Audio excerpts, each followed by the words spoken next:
یہ دو تین آیات پہلے سے ہے. اعوذ باللہ من الشیطان الرجیم. وَتَاللَّهِ لَأَكِيدَنَّ أَصْنَامَكُمْ بَعْدَ أَن تُوَلُّوا مُدْبِرِينَ فَجَعَلَهُم جُذَاذًا. یہ جو ہے نا یہاں سے بات شروع ہونی چاہیے تھی. یہ بات نہیں تھی کہ اپنا جرم چھپا رہے ہیں اور کسی اور پر ڈال رہے ہیں. یہ جو مفسرین کے بعد لکھ دیتے ہیں اپنی لا علمی کی وجہ سے، وہ حضرت ابراہیم کو جھوٹ کہتے ہیں، جھوٹ بول دیا تھا. یہ نعوذ باللہ وقتی طور پر ہرگز جھوٹ نہیں ہے. پہلے بتا چکے تھے ان کو، میں تمہارے معبودوں سے اب کچھ کرنے والا ہوں. یہ کہنے کے بعد پھر وہ طرز کلام ہرگز اپنے آپ کو بچانے کے لیے ہو ہی نہیں سکتی.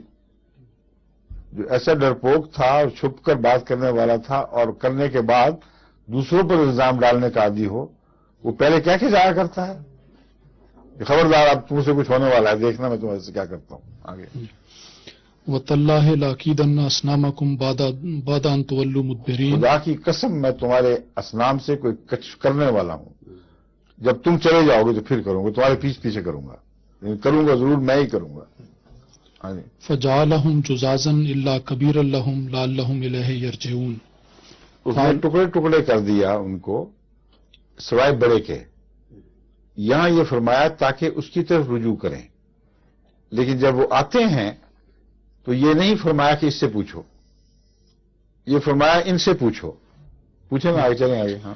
قالوا من فعل هذا بآلهتنا إنه لمن الظالمين. قالوا سمعنا فتى يذكرهم يقال له إبراهيم. قالوا پتہ تھا، مشہور تھا جی، ابراہیم نے کچھ کرنا ہے، کوئی چھپانے کی بات ہی نہیں تھی. آگے چلیں. قالوا فاتوا به على أعين الناس لعلهم يشهدون. قالوا أنت فعلت هذا بآلهتنا يا إبراهيم. قال بل فعله كبيرهم هذا فاسألوهم إن كانوا ينطقون. اب دیکھیں، فاسألوه نہیں فرمایا، پہلے تھا تاکہ اپنے بڑے کی طرف رجوع کر سکیں. اس لیے وہ سب دلائل جو میں نے بیان کیے 100% اس طرز کلام میں شامل ہیں. اپنی طرف سے میں نے کوئی بات نہیں بنائی. آغاز ہی میں بتا دیا تھا کہ جب بڑا بچہ ہو تو تبھی بات ہے کہ بڑے کی طرف ان کو رجوع کرنا چاہیے. لیکن جب وہ پوچھتے پھرتے ہیں کہ نہیں ہوا تو حضرت ابراہیم قطعی استدلال یہ کر چکے ہیں اس وقت تک کہ اس بڑے کی ناکامی اور نااہلیت ان پر ثابت ہو چکی.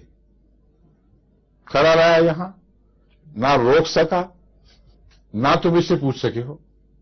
اگر پوچھا ہوتا تو مجھ سے کیوں پوچھتے؟ فرمایا کسی نے تو کیا ہے نا، اچھا اب ان سے پوچھ لو جو ٹوٹے پھوٹے بت پڑے ہیں.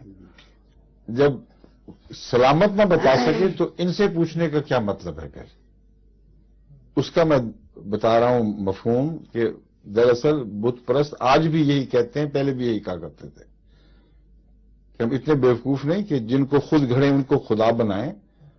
یہ خداؤں کے مظہر ہیں، اور جب ایک شکل ان کو اس کی دے دیتے ہیں جو غائب خدا کی ہے تو وہ پھر اس کے اندر داخل ہوتا، حلول بھی کرتا ہے. بعض دفعہ اس کی عزت اس کی عزت بن جاتی ہے، اور ہم جھکتے ہیں دراصل ان خداؤں کے لیے جو اس کے پیچھے ہیں، ان چیزوں کے پیچھے ہیں.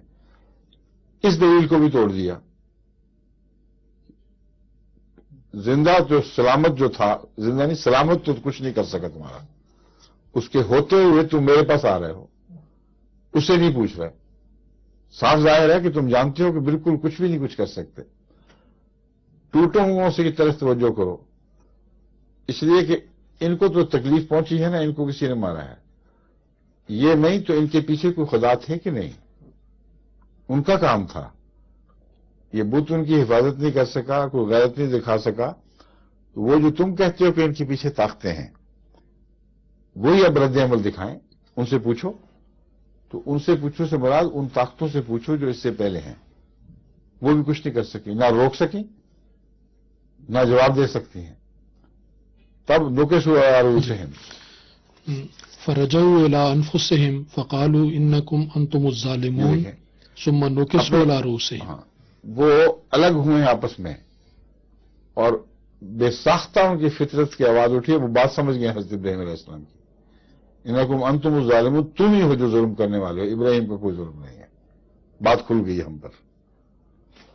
ثم نکسوا علی رؤوسہم، پھر اپنے سرداروں کی طرف متوجہ ہوئے یا اپنے سر پھینک دیے اور بغلوں میں اپنے گریبان میں جھانکنے لگے، یہ مضمون ہے.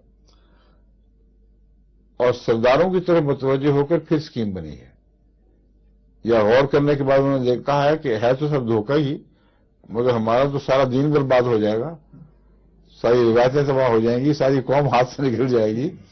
اس لیے سرداروں نے ان کو یہی مشورہ دیا کہ اس کو ختم کرو ورنہ تمہارا دین ختم ہے. اب اتنے کھلے دلائل دیتا ہے، ایسی کبھی باتیں کرتا ہے، ایسا بہادر ہے، اس نے کچھ بھی نہیں رہنے دینا تمہارا.